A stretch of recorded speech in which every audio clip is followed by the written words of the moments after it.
Here we are for another round of the 70s versus the 90s, and it's one for the old timers with Martin Brest going in style versus Michael Dinner's The Crew. And, these were two comedies that they're real fun to get through. First off, we have Going in Style, written and directed by Martin Brest, who also did Beverly Hills Cop, Sin of a Woman, and Midnight Run.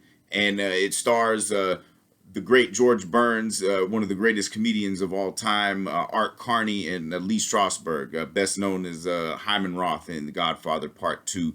And, the really great concept, the film centers around these guys that are all, they just sit around getting old and, sitting on the park bench watching these brat-ass kids and stuff and just like, wasting away, basically, waiting for death. And then one day George Burns kind of has the idea, he's like, why don't we just rob a bank? And then they, old dudes ain't got shit to do. And so they just decided to like, all right, well, let's, start casing the place. Art Carney's nephew's a gun nut, and then they just kind of put it all together, but they're getting out doing shit. So, it's real beautiful, and then, it gives them a vibrancy that they hadn't had before.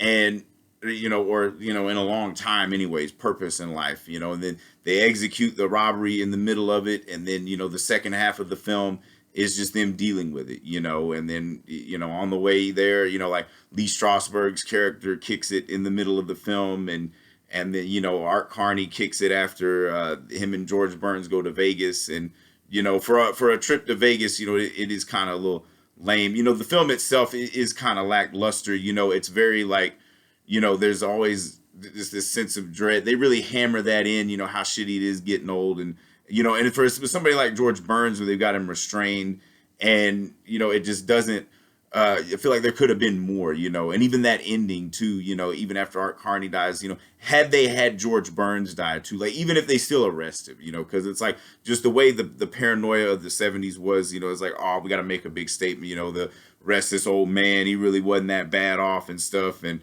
all that shit. But even if he dies in prison, I feel like that would have been a better ending than just having him like, walking, oh, he's a big shot now, he's in prison and shit, it's just really fucking lame, and then they get the guy from The Thing gets all the money, which is Art Carney's nephew, and it's just, it feels like a statement movie without a statement, a comedy that could have been a lot funnier. And, even with a thriller aspect, they could have added a little more into that, and it could have been even more vibrant, even though it's about old people. I get tired of hearing that argument that, oh, if it's slow and it sucks, it's just because it's about old people. Well, we jump forward to The Crew, which is not, it's about old people, and it's not slow and it doesn't suck. Not that Going in Style sucks, but, it's definitely not as vibrant as The Crew, and granted, these actors are not really that comedic, but any movie where you see Richard Dreyfuss and he's not annoying, that's a hell of a feat. And Burt Reynolds is great, he's fucking crazy in that shit. Dan Hedaya and Seymour Cassell as the pussy hound of the bunch, and it's, as the tag says, like Goodfellas meets Grumpy Old Men. And, on the surface, it is kind of like that, but, it has kind of that hint of Going in Style. These guys are, retired gangsters in Miami Beach, and they're basically just waiting on death, because they thought they'd be dead a lot sooner. And, they're dealing with all that shit, and you're watching the younger crowd move in and shit, and, they're about to get kicked out of their apartment. So they cook up a scheme to like, make that shit work in their favor, but then end up pissing off a drug lord, and, and then he's after him, but he doesn't know it. And then Seymour Cassell tells the stripper all this shit, which plays by the lovely Jennifer Tilly with those magnificent titties. And, it just, the domino effect that it all works out in the end, for movies like this, unless they all die and have like some kind of fucking, Mexican standoff shootout at the end, it's better to let it all work out, because it's just a fun movie, and, Carrie Ann Moss is great in it as well as like Richard Dreyfuss's long lost daughter, who's also the lead detective on the investigation. And, Jeremy Piven adds a little more comic relief with his shit.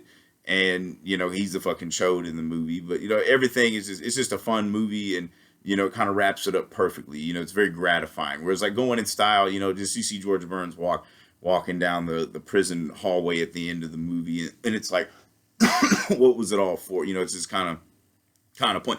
Even if they'd have had like some absurd shit where he like escapes prison, or You know, the fact, or just have him die in prison. It would have been a lot better of a movie, a lot better of an ending.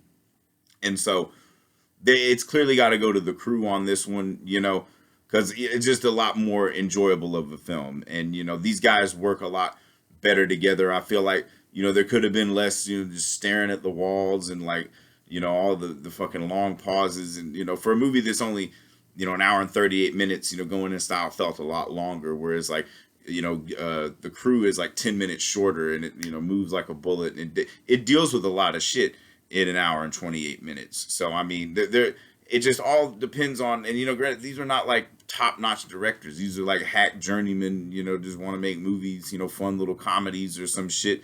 And, you know, the crew, you know, achieves that. You know, I had a great time with it. So if anybody's keeping score, that's 18-21. 90s are up by 3. You know, the 90s have been kicking ass, you know, like nobody's business, you know, straight up sizzling though. Cause like, you know, I may be gaslighting myself that the 70s are great, but, you know, they still got a few hitters, you know, that we haven't done yet. But then again, the 90s where they've been fucking bam, bam, bam, bam, bam, you know, it's definitely wild, you know. So if, like I said, if I've said anything wrong or anything you disagree with, please feel free to eviscerate me in the comments. You know, this is all just a personal journey for me, you know, a rough draft to a doctoral thesis and shit. And, you know, I got to know for some reason which decade's better, the 70s or the 90s. And, you know, they were clearly better at doing, the 90s were clearly better at doing these kinds of movies, you know, these little bullshit comedies, you know, and definitely seeing these stars, you know, aging gracefully and having fun and shit. You don't really get the sense that they're having a lot of fun and Going in Style. And maybe that's the point, but I'm like, you know, there's still like way more that you could have done, you know.